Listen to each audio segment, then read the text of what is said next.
Can't really ask for a better experience than a sunrise, Mount St. Helens.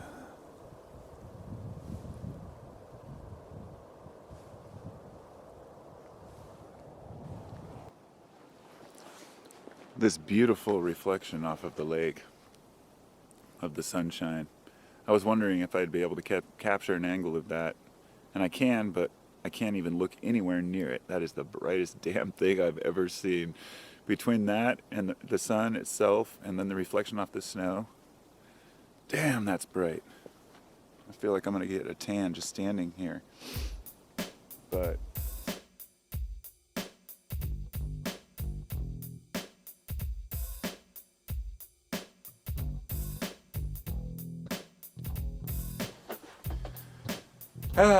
boy, where do I start? How's it going, my friends? I've been thinking about making this video all day, and then I was like, I just have completely lost interest in making YouTube videos at this point in time. There's too much going on, but I feel like it's important to keep in touch, stick to my routine, and talk with my peeps, all of you out there. And a few of you have asked me what I'm thinking of and why I haven't made videos lately. It's because I've been gone. Now, my family and I picked up and left about 5 days ago. We said, let's just go camping. We have a school bus, for those who don't know, that we remodeled a couple of years ago into an RV. It's nice. It's got like a couple beds and an area where we can pull out a second bed, sink and stove and all that stuff. So we said, let's just go pack up a few supplies. We've already got the food we need, and let's go camping. So we did. I might add some of those clips at the beginning or end of this video, but that's not really the point of it. Though that is a major component, because I escaped out into the wilderness to get away from just thinking about this crap, about what's going on with this virus, about the news, about the chaos surrounding it. And it gave me some time to think. A few days out in the woods really gave me some time to think about how I wanted to cover this and talk about this subject. I'm making a documentary about this whole thing.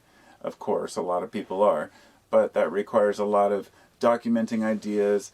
And by the way, I asked any of you to contribute your art if you have any ideas, music, art, whatever it might be. Somebody sent me an email yesterday. I just wanted to say thank you, with some patchwork she'd done on some pants, some clothing. Basically, any hobbies you do in your off time when you're stuck at home during this pandemic. Okay? So, let me get down to business here. We have a common enemy here. And this is an interesting time in history. Of all the different wars, of all the different shit that's happened in different countries, it's easy to point the finger at China and say, well, it's, China's problem. And it was a few months ago. And I made a video a couple of months ago saying this will reach America. And a lot of people dismissed it. And I'm not going to play the I told you so card. What I'm trying to say is that a lot of people warned us. And we have many different options that we can take as to how we proceed with this whole event. First off, we can continue to divide ourselves and complain and say that it's not real and it's a hoax. And that worked for a little while, but it's not working anymore. And a lot of people want to say, oh, quit making it partisan. But you know what? Fox News continually, I watched painfully some of their shows with Hannity, and he was telling people, oh, it's just a Democratic hoax. Go out, go fly, go enjoy yourself, enjoy your life. Well, these people are eating their words now, and they're stepping back and saying, holy shit, we were irresponsible. We are going to cause American deaths because of this. But there's another side to this, because I, for one, just got back from a 5-day trip while being told by my officials I should stay home and isolate, right? And I wanted to get to that point, because I kind of got chastised by, even my brother was like, well, I'm staying at home. And I said, there's a difference between going to the beach and playing volleyball with a bunch of people and going up to the mountains. When we got up to Mount St. Helens, there was nobody. We went to a viewpoint. We saw one person pull in and leave. And then one person pull in the middle of the night, pull through the parking lot, wail on their horn while we were sleeping at 2 in the morning and then speed off because they were assholes. That's a different story altogether. The point being, we had a pretty isolated time out there. Most people out in the wilderness aren't out to congregate in huge groups. And I feel like I found out the other day that the national parks actually waived all of their entrance fees. So if you're not aware of this, if you live near a national park, apparently, except for Yosemite, which is closed down, the campgrounds, facilities are all closed in national parks. But you can go in for free and drive through. You can go explore and enjoy yourself. Because I feel like not as Americans, but as human beings, we need to get the hell out of our houses. There's no way I could sit here for months, and I know what's coming. I know it's going to get worse. So my hope is that this brings us closer together as a species, as a community. For those of you who are maybe just single or married couples who think that it's hard to stay at home without any work, imagine having your kids with you. We have to teach our kids from home. And of course the school is sending all these different things to read or to learn, and you want your kids to keep up with what's going on. But my friend, he works for the state in Oregon, and they're working from home. So he's not only working from home, but his wife's at home, and his kids are at home, and they live in a small apartment, and he has to work and teach his kids. This is just crazy right now, what's going on. And it's putting a new perspective on things. Look, we haven't faced anything like this ever in any one of your lives, however old you are. This is a brand new enemy. We've faced pandemics, we've faced epidemics, but nothing quite this dramatic. And we have faced nuclear Armageddon, we've faced oil shortages, terrorism, but all these things have faded in the American mind. And Americans have become soft and passive. Soft and passive to the point where we've made a joke out of politics, and we've made a joke out of official science and discovery, people who are considered experts and authorities on certain topics. We completely ignore them because we believe that, well, screw them, I know what's best for me and my family. And that's all going to change right now. It's a reality check on what we really believe and think. And my notes are a little bit scattered here, but healthcare reality check is important. We have always been kind of a war country, a military country, not a health-related country. It's been a long time since we've had anything like this happen.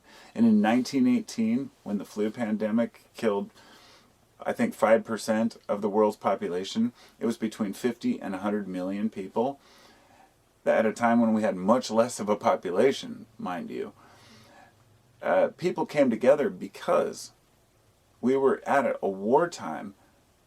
We had solidarity. It was during World War I. People were already fighting and helping each other. So it was normal to just mind the government and stay in your houses. Something I totally respect. We went out and shopped for all the food we needed a long time ago. We've been staying at home ever since, except for our travels to the mountains. Nobody's going to be exposed. Doesn't matter. But our capitalism is rearing its ugly head. We're seeing where it's led us. This blind consumerism. Now different counties and states are outbidding each other on medical supplies, which we have a massive shortage of, which we shouldn't. But like I said, we've been more oriented towards protecting our military than protecting our people. Even though that's kind of, it makes no sense really. It's kind of an oxymoron, if you will.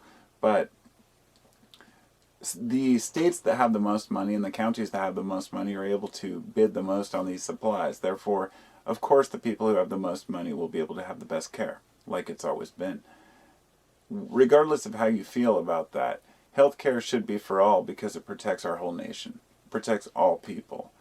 And I think that if anything, not to make it even remotely political, but this might really put the light on Bernie Sanders' plan for Medicare for all, because when people start seeing what's going to happen when the hospitals are flooded and we don't have the proper care, we can't take care of each other, and it's going to be more than that, because the people that can't afford to go are going to be afraid to get tested, they're going to be afraid to go to the hospital. And if you could just go in and say, hey, I think I'm sick, and get taken care of, This is an unprecedented crisis in our history. This is different than anything we've ever faced. And if you're still in denial about this, because I've made maybe 4 or 5 videos talking about this over the last month and a half, and I've had people tell me, viruses are fake, this is all a plot, it's all a ploy. If you still believe that, don't even bother leaving a comment, because I could give 2 shits what you think. This is happening, you can see it happening, and if we continue to follow in the footsteps of other countries, then we're going to be the ones suffering the most. And I take this very seriously because I have to. And amidst all this crisis, you keep hearing about Wall Street. Oh, you know what? Guess what? They're going to make $1.5 trillion package to bail out the American people, to give money to each person and to each child. Well, now Wall Street is complaining and the banks are complaining because they want their cut. They say, oh, you've got to bail us out and we'll take care of the people. And I've had subscribers who have left comments when I mentioned this saying, people are irresponsible. A guy actually told me this. He said, don't give the money to the people. They'll just spend it on drugs. Give it to the corporations and they will distribute it to the people. I said, what kind of a stupid mind fuck are you? What kind of reality did you grow up in that you actually believe this drivel? And sorry to sound a little emotional there, but people are pretty dumb sometimes. And it's just, we are individuals. We have the right to take care of our own finances, and people are going to suffer because of this. I told my wife years ago, over the last years, I've talked about an apocalypse forever, viral, a major solar flare, whatever it might be, and I've prepared for these things, so I'm not worried about it. But I've said, at least you're in the restaurant business, because she's a server / assistant manager, I guess, and she's good at her job and she's got job security. And I said, hey, at least everybody will always want to eat. Well, how wrong was I? Face palm for sure. I didn't consider the epidemic of a virus and what it would have on the restaurant industry. Fortunately, my son, he works at a food distributor place. He got a job at a warehouse where they distribute to the grocery stores. And needless to say, he has job security right now. They're working 80-hour weeks. That's just insane to me. I mean, that's so much time to be working and lifting. And the other day he came home with this big box that they'd given to them because they get extra food that comes through that's, well, I don't know if it's damaged merch or if they just give it to him out of the extras or what, but he brought home a bunch of pasta sauce and a bunch of pasta.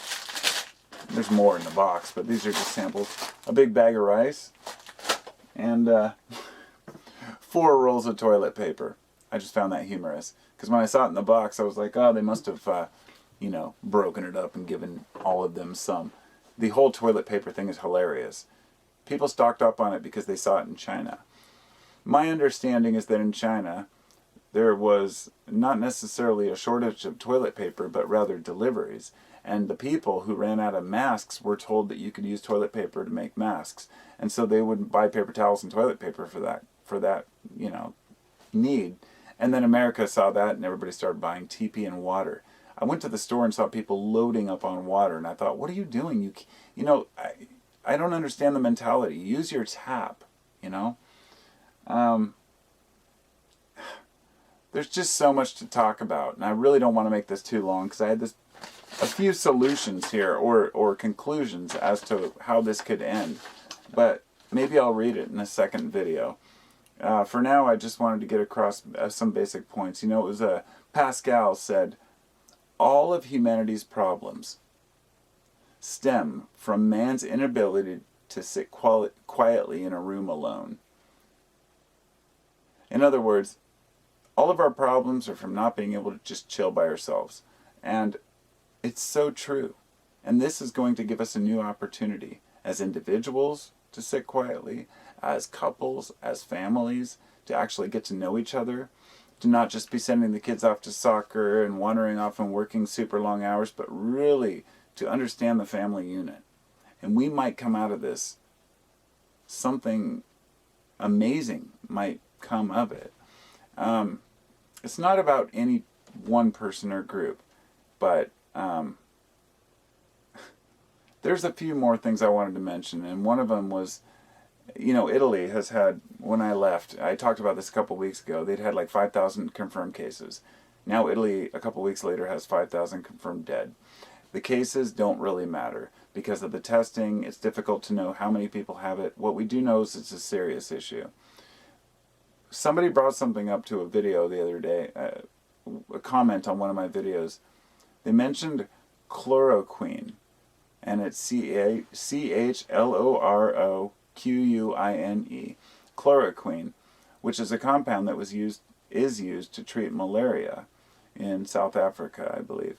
And as soon as Trump mentioned chloroquine could be used potentially for this virus, all the shelves were cleaned out everywhere, the pharmacies around the South Africa. Now, it's not approved here, and probably because we don't need it, but taking too much can cause toxicity. But as soon as somebody says it might be useful, everybody buys it. Somebody did mention to me that chloroquine is actually used, or it's actually a component within kratom. A lot of you know that I'm a kratom vendor and I've always been a fan of it, but to find that it might have a compound in there that's an antiviral, I'm not really surprised, because I've had so many experiences with different herbs seeming to have medicinal benefits for certain things, but when it comes down to preventing a virus, I am not sitting here saying that taking kratom is going to stop you from getting sick. What I am saying is that I've heard a lot of anecdotal evidence, which is evidence without evidence, from people who say that since they've taken kratom, they never get colds, they never get sick, and I can confirm that. I mean, I get sick once in a while, but it's not a cold like I did when I was younger, and it makes you wonder. So for me, I'm sticking with it, you know. I've had people ask me if I'm going to still be vending during this time, and yes I am, but I'm limited on supplies. I'm just trying to make it through like everybody else.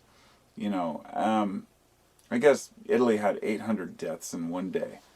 From what I read the other day, they had, what was it? 1 death every 2 minutes right now. Last time I checked. That was yesterday, I think. It's a serious issue. This is going to change the world forever. So I'm going to make a part 2 of the video now. And this will be just me reading a few of the conclusions that some people came to as to how this might change it. I put it in this one, but it's just getting too long. So thanks for listening. Please leave your comments. I'm going to try to keep updated on these things. It depends on how chaotic everything gets. Life is changing quick. Talk to you soon.